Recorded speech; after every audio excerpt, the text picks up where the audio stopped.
వీటిని చిన్న కాకరకాయలు అంటారు. చాలామందికి తెలిసే ఉంటుంది.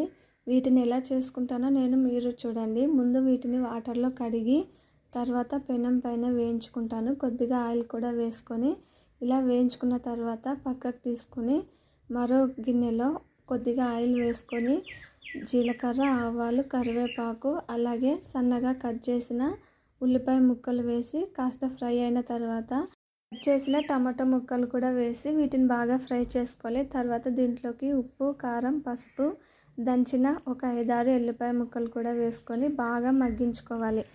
ఇవి పూర్తిగా మగ్గిన తర్వాత మనం ముందు ఫ్రై చేసి పెట్టుకున్న కాకరకాయలను కూడా దీంట్లోకి వేసుకొని బాగా కలిపి ఒక ప్లేట్లోకి సర్వ్ చేసుకోవడమే. ఈ చిన్న కాకరకాయలు ఈ సీజన్లోనే దొరికేది. మళ్ళీ ఈ సీజన్ అయిపోయిందంటే ఇవి దొరకవు. ఇవి హెల్త్కి చాలా మంచిది. తిన్నవాళ్ళు ఎవరైనా ఉంటే కామెంట్ చేయండి. Thanks for watching.